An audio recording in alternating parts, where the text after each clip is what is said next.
Des Hébreux chapitre 12 verset 1. Chaque personne sur terre participe à une course qui détermine la qualité de sa vie sur cette terre et sa destinée éternelle. C'est une course que vous ne pouvez pas vous permettre de perdre. C'est pourquoi Paul dit, vous devez courir pour gagner. Saint Paul a comparé la vie chrétienne aux Jeux olympiques grecs où les nations envoyaient leurs meilleurs athlètes pour devenir des champions du monde. Des cadeaux inestimables étaient exposés, or, argent, diamant, rubis. La récompense était suffisante pour le gagnant qui vivrait une vie de royauté après avoir gagné la course. Une plateforme était placée au centre du terrain et sur cette plateforme se trouvait un juge suprême qui pouvait vous disqualifier instantanément si vous enfreigniez les règles.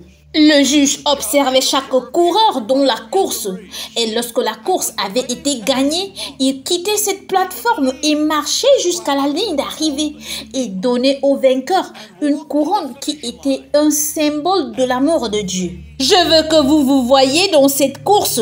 Vous courez pour gagner le prix de la vie éternelle.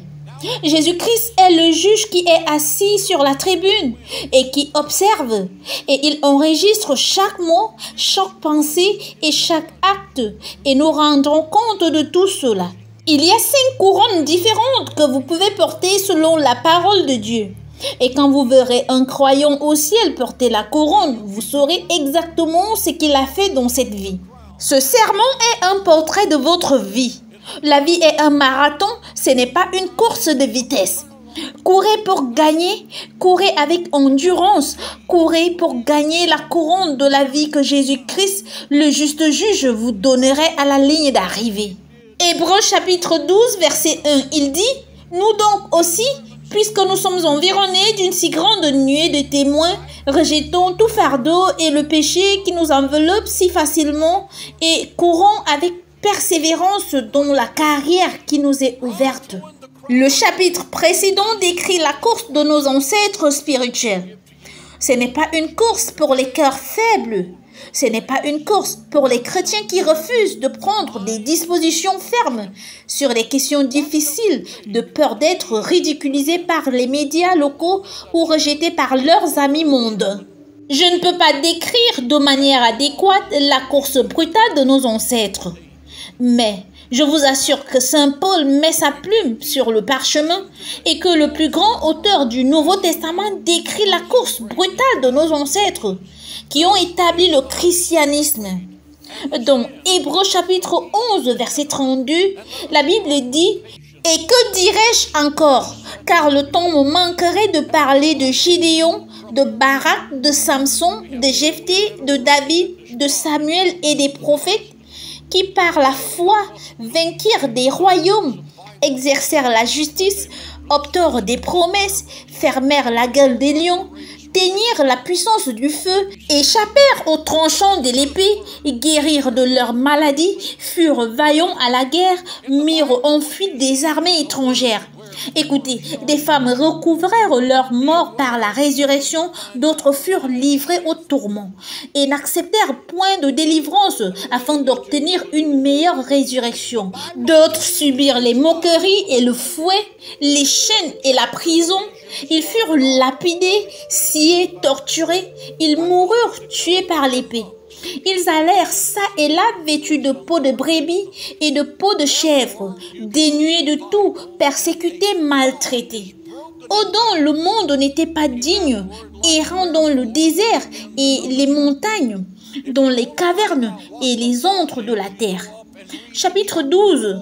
Nous donc aussi, puisque nous sommes environnés d'une si grande nuée de témoins, rejetons tout fardeau et le péché qui nous enveloppe si facilement et courons avec persévérance dans la carrière qui nous est ouverte. Que dit-il? Qu'ils ont fait la course, une course brutale. Ils n'ont pas permis à la souffrance, la mort d'un proche ou d'autres défis de les freiner. Ils persévéraient pour le prix de la haute appel. Maintenant, je voudrais vous demander si vous pensez avoir passé une mauvaise semaine. Est-ce que vous êtes mécontent que quelqu'un ait pris votre place au parking aujourd'hui? Je ne parle que par expérience. Oui, nos ancêtres ont couru la course et ils ont couru pour gagner. Ils allaient toujours de l'avant. Église de Jésus-Christ, nous devons découvrir le vrai courage de nos ancêtres spirituels. Nous devons apprendre à mener le bon combat. Nous devons endurer la dureté comme un bon soldat de Jésus-Christ. Nous devons cesser de nous plaindre du monde, de la chair et du diable, et tourner nos yeux vers Jésus-Christ.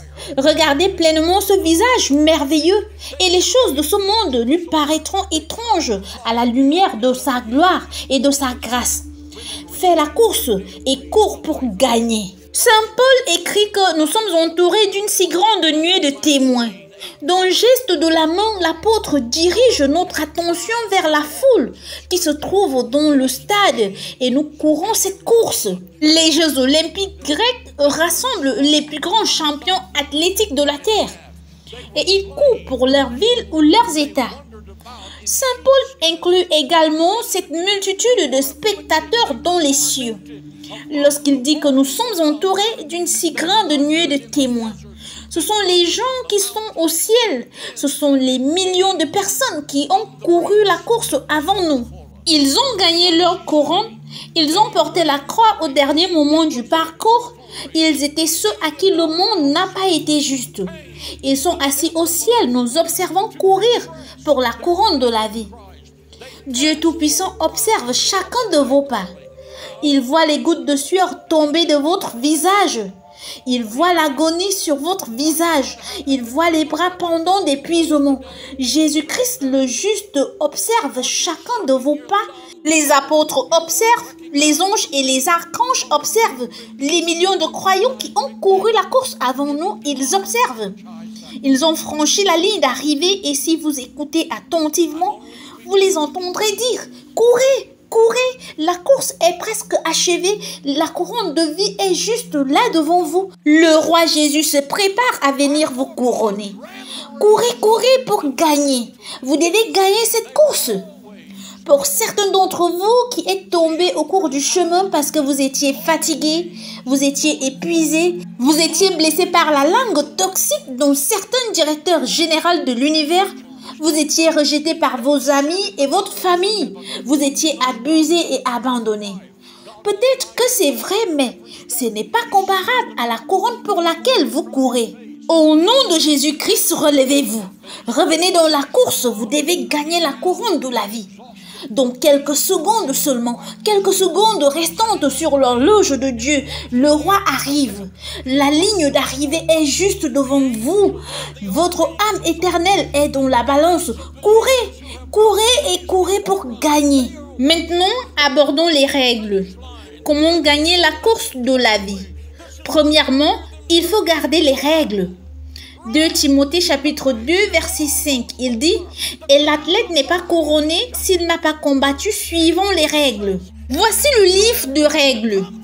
Notre société essaie de jeter ce livre de règles dans la poussière et de dire qu'il ne compte plus. Nous avons une cour suprême qui essaie de redéfinir le mariage.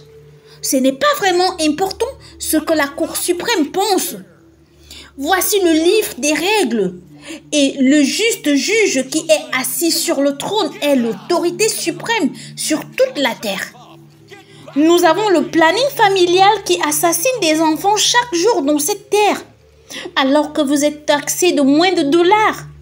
Les gens qui vous encouragent maintenant à le faire, laissez-moi vous dire quelque chose. Le juste juge qui est assis sur le trône, il regarde et il enregistre la mort de chaque enfant. Nous répondrons de cela devant Dieu. Laissez-moi vous dire ceci. Vous vous en sortez avec, mais le Dieu des cieux, il voit tout. Et il peut vous disqualifier. Vous pouvez courir, mais si vous avez enfreint les règles, c'est peine perdue car personne ne gagne la couronne s'il ne respecte pas les règles. Combien de grands athlètes connaissez-vous qui ont ruiné leur carrière parce qu'ils ne pouvaient pas respecter les règles? Ils ne pouvaient pas se discipliner. Ils pensaient que les règles ne s'appliquaient pas à eux et se sont soudainement retrouvés disqualifiés dans le sport qu'ils pratiquaient parce que, malgré toute leur capacité physique, ils n'ont pas eu le courage moral de respecter les règles. Même les petites règles. Je dois vous confier un secret de famille. Nous n'avons pas été conçus par le Tout-Puissant pour être des coureurs de fond. Faites la course et courez en respectant les règles. Courons la course. Paul a dit deuxièmement avec patience. Le mot patience signifie endurance. Le secret de la réussite spirituellement, le secret du succès dans votre mariage, dans votre profession, dans vos affaires est votre capacité d'endurance.